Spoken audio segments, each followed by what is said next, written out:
ఇప్పుడే జీ5 app download చేయండి. చూడండి మీ ఫేవరెట్ టీవీ షోస్ ఎప్పుడైనా ఎక్కడైనా. తన చీరల షాప్ మూయించింది పిన్ని అని సీత చెప్తుంది నాన్న. అది కనుక్కోవడానికే మిమ్మల్ని పంపించానని అంటోంది.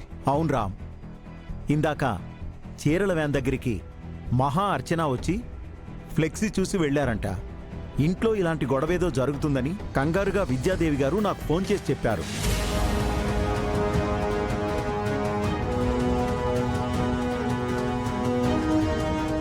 ఫ్లెక్సీలో విద్యాదేవి గారితో పాటు నేను కూడా ఉన్నాను కదా.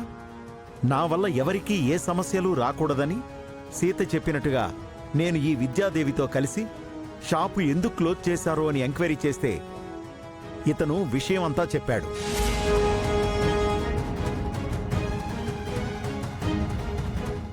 ఆ రోజు ఏం జరిగిందో అందరికీ చెప్పండి.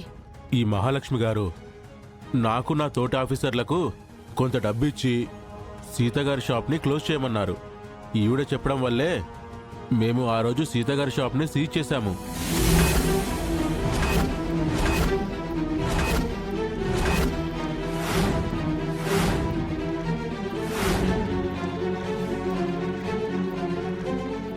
ఇక మీరు వెళ్ళొచ్చు.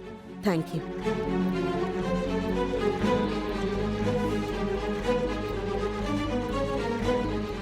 నా షాప్ మోయించి నన్ను రోడ్డు మీద పడేసింది మీ పిన్ని అని ఇప్పుడు నమ్ముతావా మామా?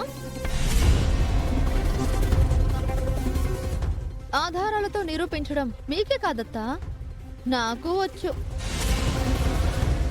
నా షాప్ మోయించడం వెనుక మీ హస్తం ఉందని నాకెప్పుడో తెలుసు. ఆధారాల కోసమే ఇన్ని రోజులు ఎదురు చూశాను. ఇప్పుడు మీ బండారం బయట పెట్టాను.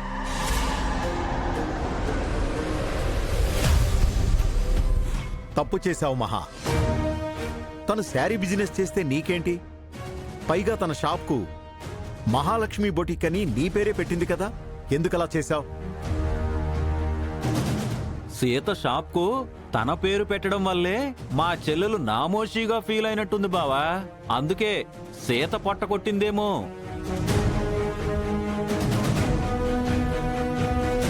గొడవలొద్దు సీత, ఈ విషయం ఇంతటితో వదిలే. రేపటి నుంచి నువ్వు షాప్ను ఓపెన్ చేసుకో.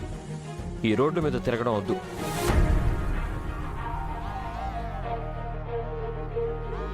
సరే, రేపే నా షాప్ ఓపెన్ చేస్తాను. కానీ షాప్కి మహాలక్ష్మి బొటిక్ అని పేరు పెట్టినప్పటి నుంచి ఏదో సమస్యలు వస్తూనే ఉన్నాయి. కాబట్టి షాప్కి సుమతి అత్తమ్మ పేరు పెడతాను.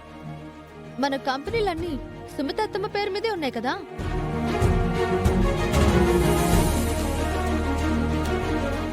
కరెక్ట్ సీత, నీ షాప్ పేరు సుమతి టెక్స్టైల్స్ అని పెట్టు. చాలా బాగుంటుంది.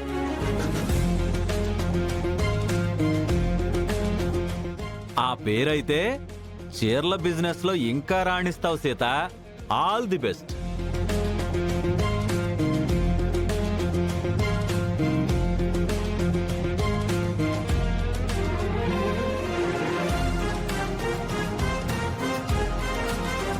జీ5 యాప్ డౌన్లోడ్ చేసి అన్ని ఎపిసోడ్స్ పూర్తి ఉచితంగా చూడండి.